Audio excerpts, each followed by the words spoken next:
Hey guys, we made it to the global headquarters of Deere & Co. And if you follow me on social media, if you watch my channel, you'll know I'm a fan. So today I can't be more excited to be talking to the man himself, the CEO of John Deere, John May. John, welcome to the channel. Yeah, thank you, Michael. It's great to be here. It's great to have you in Moline. It's great to be back. I was here last year, so this feels like home for me. And you know, to sit behind this big machine of yours, I always get giddy because of its scale and its history. You've worked with them for years. You've been with the company for 25 years. Does it still give you that feeling every time? Absolutely. And actually, I have a couple feelings. Number one, I think about the history.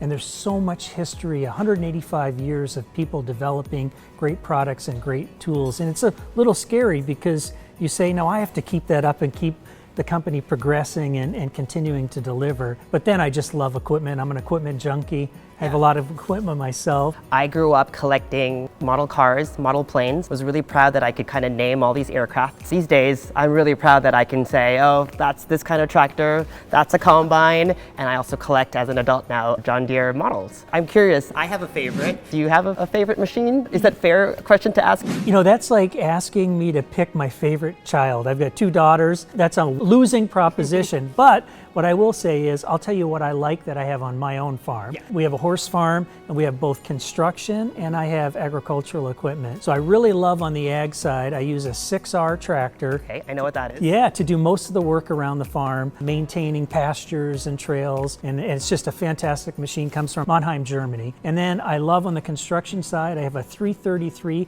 compact track loader that I use to move all the hay on the farm. And again, it's a fantastic machine. It's made in Dubuque, Iowa. I know you did say last year at the Classic that you feel more at home in your farm than on the golf course. Do you operate these machines yourself? Yeah, for the last 25 years, my wife and I have been raising Tennessee Walkers. It's a horse. So for the last 25 years, we've been taking care of it 100% by ourselves. Everything from baling our own hay to working with the horses. So we each get the chance. My wife can run the equipment probably better than me. Oh, that's awesome. Probably doesn't surprise you. I live in New York, so there's not a lot of, opportunities to own a vehicle, not even a lawnmower. But I do kind of hope for a day where I actually have some land where maybe I can drive a Gator around or something like that. But for now, building, Lego models of Deere tractors is probably the next best thing for me. Well, let's get down to business. Big news. You guys are going to not only be at the CES show floor as an exhibitor, but you're going to be keynoting. Yeah. And I think you're opening the show. You're going to be one of the first keynotes. How does that feel? Are you excited? Yeah, we're really excited as a company. It gives us a chance to show how our purpose-driven technology has a huge impact on our customers, whether it's construction or it's agriculture. Our goal is to make our customers more profitable, more productive, and help them do the jobs they do in a more sustainable way. And to do that, we're leveraging the most advanced technologies. CES has had a history of talking about how technology and innovation solve some of the biggest global problems we have. And that fits perfectly with agriculture and feeding the world. I want to talk to you about those challenges and those problems that you're trying to solve. I often get asked, what is a tech YouTuber covering John Deere? The good thing is people know what John Deere is. They love the brand. Everybody wants a hat. Not a lot of people associate it with the tech world. They see it as an agriculture company or an equipment manufacturer. How do you kind of answer that question when you're asked, what are you doing at CES? It's a fair question, I think, because a lot of people aren't connected to agriculture. As a matter of fact, a lot of people think food comes from a grocery store. Yes. So I think it's important for us to tell our customer story, talk about the challenges they have to actually do more with less. We're going to have less land to farm, less resources to use, whether it's less chemicals, less fertilizer, and we can talk about how technology is going to solve that problem for our customers. And I think we're making good progress convincing the world that agriculture is a technology leader. Well, and I think I draw a lot of parallels. I always tell people, well, John Deere is a technology company. AI, machine learning, computer vision that we talk about in phones that help us take great photos is technology that you guys are using. Do you see yourself as a technology company, or do you feel like you have to kind of change the way John Deere is perceived? Because I think about it, you've always been a technology company. And to your point, we've had a long history, 185 years of adopting industry-leading technology, whether it was switching from a horse to a tractor or new implements that did jobs that didn't exist before. So we've gone through multiple changes in our industry.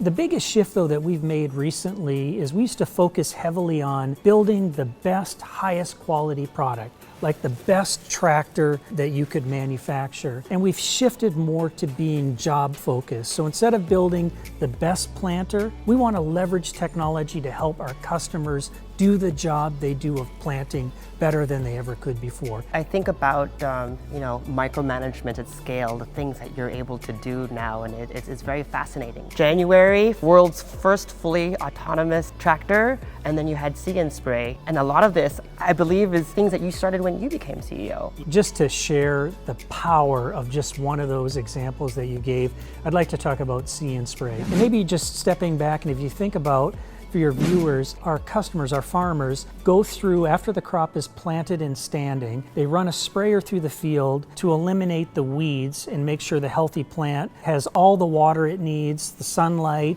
all the space it needs to grow the maximum amount of food it can. To do that job with a conventional sprayer, you would spray the entire field because it was very difficult to do it any other way. Well, by utilizing computer vision, by utilizing machine learning and robotics, we created a new level of productivity that's never existed before. That same sprayer, 120-foot carbon fiber boom, we put 36 cameras across the entire boom. Those cameras, those eyes, that computer vision, can see 2,200 square feet per second. They're taking and capturing 1.2 billion pixels per second. And then we have 10 VPUs on that boom that's processing all that data and enabling that sprayer to spray just the weed and not the healthy plant. And there are 3 benefits. Number 1, productivity. So I asked our engineers, humans can do the same job. What if we put a person in that field and we said, walk through the field and spray just the weeds? Well, a human using their eyes and their knowledge, their brain, to differentiate the weed from the plant, they can cover 22 square feet per minute. So if you extend the math to do the same work, 2,200 square feet per second, that the See & Spray unit could do, we need 6,000 people in that field. That's an impossible number. So huge productivity unlock for our customer. Second big benefit, cost savings. By spraying just the weed and not the plant, we're reducing herbicide application by 2/3. All of that profit and savings goes to our customer and makes them more profitable. And then finally, 2/3 less spray, huge environmental impact. There's, anytime you talk about automation and autonomy, people will always say, this is going to take away jobs from people, but I understand there's also a labor problem, jobs problem, not enough workers in the field. And I've been to farms and met farmers where it's just him and his brother. So how do you answer that? Yeah, and you're going to go this afternoon and combine with one of our customers. Ask them what is their number 1 challenge that they dread every season: access to labor. And then if you dig a little deeper, they'll say quality labor. Because you've been in a combine, you've been in a big tractor, there's a lot going on, it's very complicated, and to find that skilled labor is really difficult, and it's the biggest limiting factor that they have to growth and productivity. Autonomy takes that problem away from them. My last farm visit, my biggest takeaway was I saw 2 different generations of farmers with completely different skill sets, and it's almost like technology is rewriting the job description. The other day you posted on your LinkedIn account about this young farmer. What are future farmers like, and what will they be doing?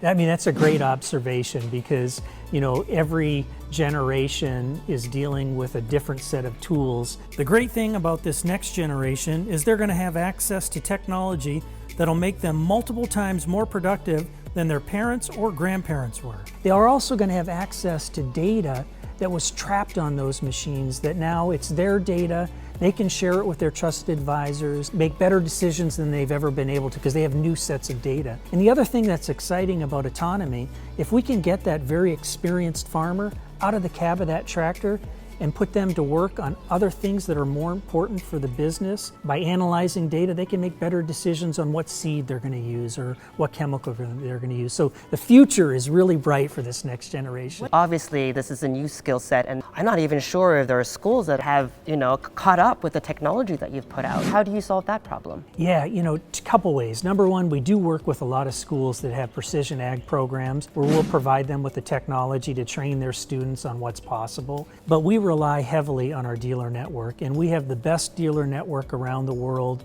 that is completely prepared and has a deep understanding of the technology. Matter of fact, some of those dealers, I spend a lot of time with them, they push me harder than I push them. And the dealer plays a really critical role in making sure that customer is set up to do the job they need to do. They understand the technology, and then we support them throughout the entire job.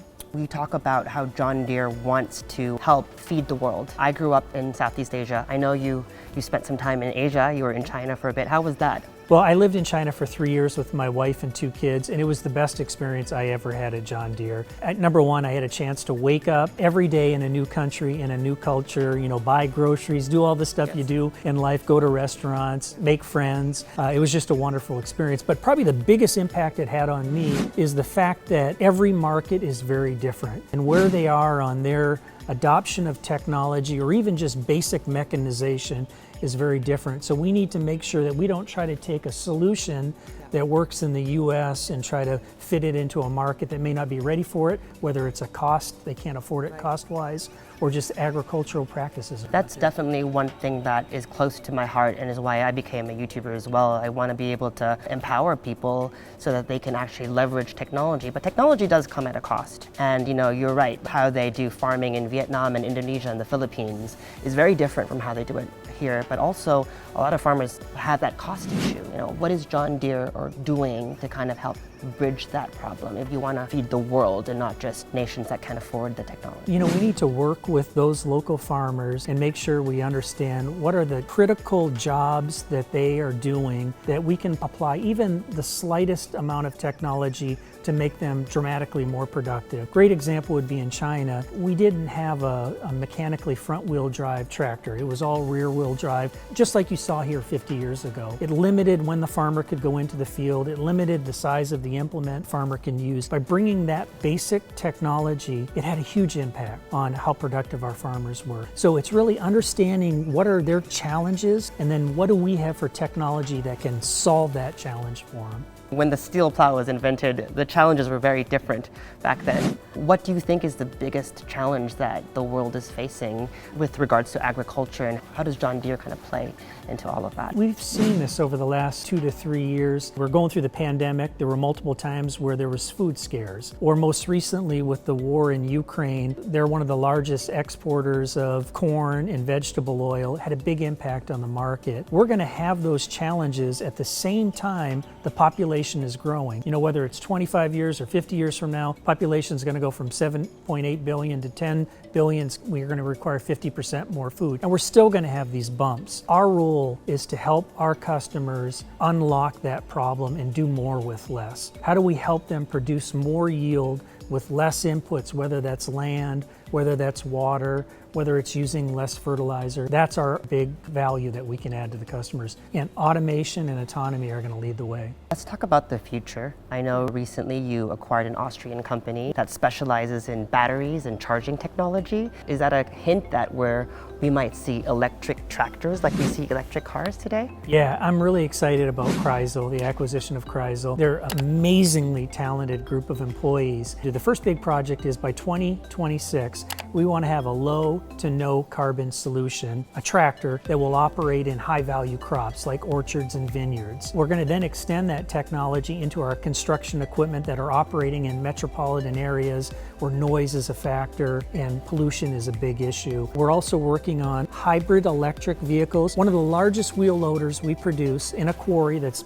moving gravel all day competes against a conventional wheel loader but uses 40% less fuel. big impact on the environment leveraging hybrid electric. And the last thing we're working on is renewable fuels. We have an opportunity to take plant-based products and generate a fuel that can be burned in our existing diesel engines, whether that's a renewable diesel or ethanol-based fuel. So we're working the entire spectrum to make sure we solve this environmental issue. I might be jumping all over the place here, but you said something about things that can be used with existing engines. And I know you have this model where even when you launch the fully autonomous tractor, there's a sustainability aspect to this, right? I don't have to buy a new tractor every year. I can use my old ones. Yes. Is that something that's important to you? Absolutely. Retrofit is very, very important because what we want to do is scale this technology not just on new, so new technology on new equipment. It's a lot to buy every year. Exactly. Right. What we want to do is take that same benefit and scale it across older equipment. We have See & Spray Ultimate, which is the product I described to you. We also have an aftermarket solution where you can take an existing sprayer you own that's 2 or 3 years old and apply that technology and capture that same benefit. That's really important to us because we want to scale this technology across as many acres as we can. That's just some feedback. I love the name See & Spray Ultimate. It's just like the smartphone world where you have these great marketing names for a product, right? Versus just an 8RX or whatnot. I mean, in my world, we talk about self-driving cars. And sometimes I've had to check myself because when I think about the fully autonomous tractor, it's very different from a self-driving tractor. The big difference between the autonomous tractor and the self-driving tractor is using guidance to basically, the tractor steers itself within 2.5 centimeters, pass after pass, year after year. So you get that very precise path that you're on, as well as you get geospatial referencing for everything you're doing, planting seeds and all of that. Autonomous tractor, what it does is it adds vision to it, and it allows you to see obstacles, determine what type of obstacle it is,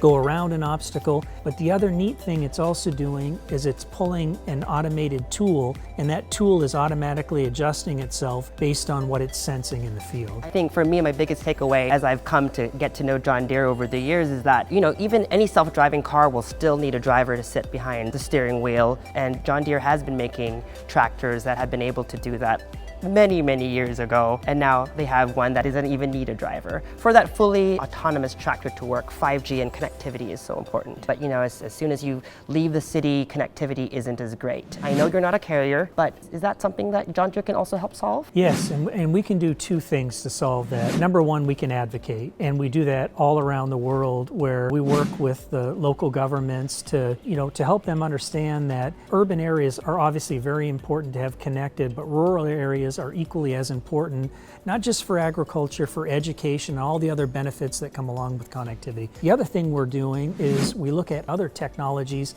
that can solve that same communications gap that we have. So today, this tractor has a telematics gateway embedded in it. It's using cellular as its gateway. We, in the future, could use satellites to do the same thing where we don't have a cellular connection. So we're looking at new technologies. What's the next big leap that you, as the CEO of John Deere, and John Deere as a company, needs to help usher in? We came out in March of 2022 with our LEAP ambitions, and there are several in there. The one that I'm really excited about personally, and I'm pushing the organization hard because it's a tough one, is by 2030, we want corn and soy production to be fully autonomous, meaning every production step is autonomous and automated. So harvesting will be autonomous and automated, planting, application work, tillage, all the grain carts, everything will be fully autonomous. That's just 8 years away. I know. That's why I'm pushing hard right now. Every time I sit down with a CEO, you have so much power. And you also run a big company with a lot of resources. I'm sure that must weigh on you, but what legacy do you want to leave as CEO? I've thought a lot about that, and I'm number 10. 10th CEO in 185 years, and if I look back on what everybody else accomplished, it's amazing, tremendous amount, and I'm standing on all their shoulders right now. What I'd like to do is really make this transition from just building the best product to truly getting job-based, where not just building the best product, We're helping the customers do the jobs better than they've ever been able to do before because of automation, because of autonomy, and because of digitalization. I think that'll be the big next step function in agriculture, but then somebody will come after me and stand on top of that and take it to the next level. Every time I talk to a CEO, this is something that I'm very passionate about, and especially a tech CEO like you work with steel and machines and technology is code. I don't know if I'm naive thinking that we can pour some humanity into technology. Is that something you feel you can achieve at Deere? Yeah, and I think it's an absolute must for us because, our customer, we're B2B, business to business, and they're relying on us for their business to be successful. So I always tell our team, we're going to lead in technology, but we're also going to have a human touch. And that human touch is going to come from us in some cases where we're interacting directly with the customer. We may use digital tools to do that, but in the end, if there's a human touch required, we're going to do that. And then our dealers play an incredible role in developing and setting up the product in the way that our customers are going to use it. The other part of the human touch that I think is important is it goes back to our purpose of we run so life can leap forward. That motivates our employees. Our employees are humans. We have the best employees in our industry, hands down, compared to anybody else. And those people are creating these products with just the passion. People ask me, why do you love John Deere so much? For me, if I think about it, honestly, if I were to answer that question, it's really the interactions that I've had. And at first I thought, because a lot of them grew up in farms, but I've also met a lot of your employees who did not grow up in farms, but all of them share that same zeal and passion with what they do and about what the company represents. So what's the secret? It's that purpose of we run so life can leap forward. And our employees want to run hard every day, working at their 100% capacity in order to create the greatest solutions for our customers so that our customers can leap forward. And if they leap forward, our communities leap forward, our industry leap forwards, and we solve really, really big, important global problems like food security. We don't have a lot of time left, so it's time for some rapid fire questions. I have some fun questions for you to answer. Well, speaking of fun, what do you do for fun? We have a horse farm, and I love on the weekends. Right now it's my wife and I, our kids are gone and are living their own lives, so we love to ride horses on the weekends. Coffee or tea? I like coffee. But what about beer or wine? I like beer. You like beer? How about comfort food? When you're having a bad day, what do you? I love having nachos. I just had some last night. Really great. Favorite place that you visited? I love the Florida Keys, and I love it just because there's so much you can do with nature, whether you want to fish or snorkel. I mean, it's just amazing. What activities do you enjoy? There, I love to go fishing, to go out and deep sea fishing, and it's so beautiful. Favorite book? Actually, it's a book that the former CFO, he's now the division president for construction, gave me, and it's called The Outsiders. And it really focuses on unconventional ways of leading a company and changing the way you allocate capital. And frankly, it drove me to the smart industrial strategy and the changes that I made early on. Incredible. Favorite season? And I know we're harvest season now, and that's different from the seasons, but you can answer any which way. I love fall. I mean, right now, the weather like this where you can have a vest on and be outside and the sky is blue, love fall. It's my favorite season as well. What keeps you awake at night? I would have said before I became CEO, business issues, just business issues that are on my head. Today, it's more of these global issues. And we all just lived through the pandemic. That was something that we didn't see coming. There's several of them that happened during their supply chain issues, the war with Ukraine. All of these we didn't see around the corner. And what keeps me up at night is what's next? What's around the corner that we can't see today that could have a dramatic impact on our industry that we're going to have to react to? One last question. What makes you happy? Being with my family. I've got 2 girls and my wife, and last weekend was my wife's birthday. The 2 girls came home and we just had 2 days of just fun. Being together, spending time together, a lot of great memories to be had. Well, thanks for your time, and thanks for joining us today and sitting through this video. If you guys have any questions, you can leave them down below. We'll pass them on to you if you'd like to continue the dialogue online. Of course, there's Deere.com as well, which you can go for information. But you know the drill, folks. Subscribe to this YouTube channel and hit that bell icon so that you get notified as soon as we post videos just like this one. Follow us on social media for all the behind-the-scenes stuff, and for news and updates, make GadgetMatch.com your daily habit. Until the next video, I'm MICHAELJOSH from here at John Deere HQ. Woo! Thanks for dropping by. Thanks, Michael. Thanks.